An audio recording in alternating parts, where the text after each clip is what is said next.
بانی جماعت احمدیہ حضرت مرزا غلام احمد قادیانی علیہ السلام فرماتے ہیں، حضرت عیسیٰ کے دوبارہ آنے سے تو ہاتھ دھو بیٹھنا چاہیے۔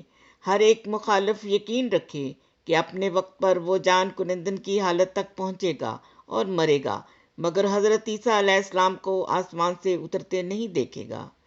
یہ بھی میری پیش گوئی ہے جس کی سچائی کا ہر ایک مخالف اپنے مرنے کے وقت گواہ ہوگا۔ جس قدر مولوی اور ملا ہیں اور ہر ایک اہل عناد جو میرے مخالف کچھ لکھتا ہے، وہ سب یاد رکھیں کہ اس امید سے وہ نامراد مریں گے کہ حضرت عیسیٰ کو وہ آسمان سے اترتا دیکھ لیں۔ وہ ہرگز ان کو اترتے نہیں دیکھیں گے، یہاں تک کہ بیمار ہو کر غرغرہ کی حالت تک پہنچ جائیں گے اور نہایت تلخی سے اس دنیا کو چھوڑیں گے۔ کیا یہ پیش گوئی نہیں؟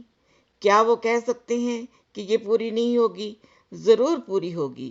پھر اگر ان کی اولاد ہوگی تو وہ بھی یاد رکھیں کہ اسی طرح وہ بھی نامراد مریں گے اور کوئی شخص آسمان سے نہیں اترے گا، اور پھر اگر اولاد کی اولاد ہوگی تو وہ بھی اس نامرادی سے حصہ لیں گے، اور کوئی ان میں سے حضرت عیسیٰ کو آسمان سے اترتے نہیں دیکھے گا۔